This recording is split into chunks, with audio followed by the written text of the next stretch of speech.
বাবা, আজ স্কুলে ম্যাডাম বলেছে কাল না গেলে নাম কেটে দেবে। যাবি মা? নিশ্চয়ই যাবি। গোপালের গলা কেঁপে ওঠে।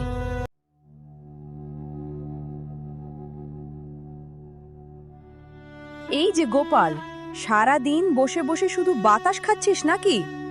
এক কাপ চাও বেচতে পারলি না? চা তো বিক্রি হচ্ছে কাকিমা, কিন্তু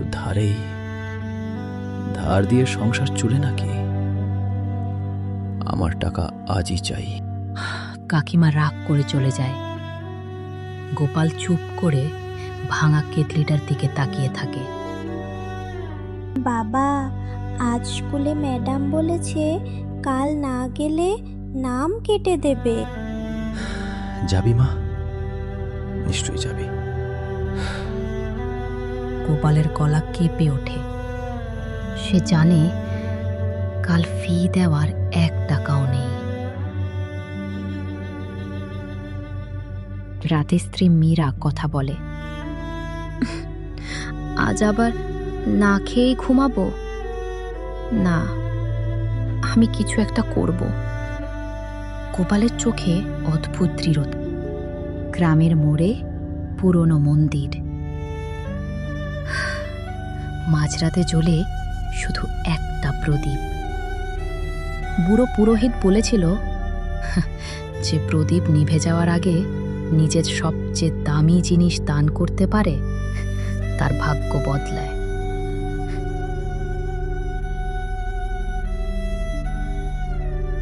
এসব গল্পে বিশ্বাস করিস নাকি গোপাল? বিশ্বাস না, কিন্তু আজ হারানোর কিছু নেই।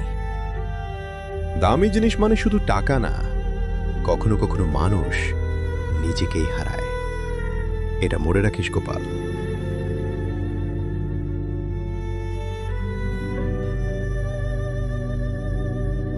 গোপাল মন্দিরে যায়। প্রদীপের আলো কাঁপছে। এক অচেনা কণ্ঠ, কি দিতে এসেছো? যা আমার সবচেয়ে দামি সেটা।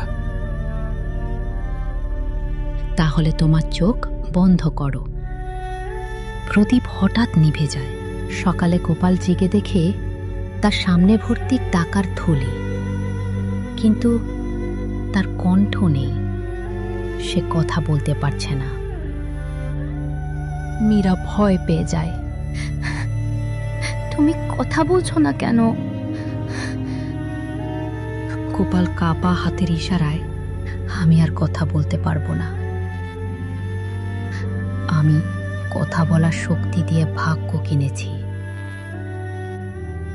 টাকা আসে, দোকান বড় হয়, মানুষ সম্মান দেয়, কিন্তু সে মেয়েকে গল্প শোনাতে পারে না, স্ত্রীকে সান্ত্বনা দিতে পারে না, একটা ভালোবাসি বলতেও পারে না। বাবা, তুমি আগের মতো গল্প বলো না কেন? গোপালের চোখে জল। কিছু বলছে না গোপাল, কারণ মেয়েকে কি করে বুঝাবে সে কথা বলতে পারে না। গোপাল আবার কয়েকদিন পর মন্দিরে যায়। প্রদীপ আবার জ্বলছে। আমি ভুল করেছি, আমি আমার কণ্ঠ ফেরত চাইছি। জানো এর মানে কি?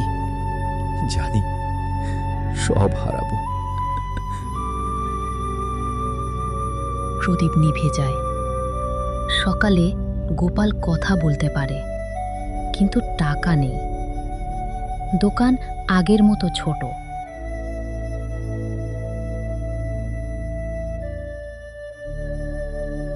মেয়ে বাবাকে কথা বলতে শুনে কাঁদে।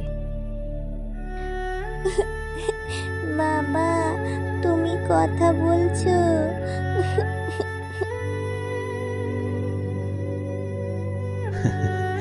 গরিব হয়তো আছি, কিন্তু আজ ঘরটা আবার পূর্ণ।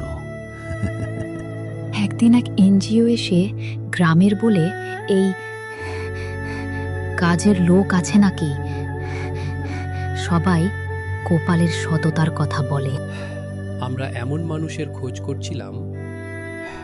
দুজনে বড় চায়ের দোকানে কাজ পাই। আর চাটা খুব মিষ্টি। চিনি দেইনি কাকিমা, মনটা ভালো আছে।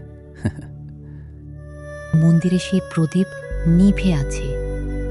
লেখা ভেসে ওঠে, যে মানুষ নিজের মানুষগুলোকে বাঁচায়, ভাগ্য একদিন তার দরজায় ঠিকই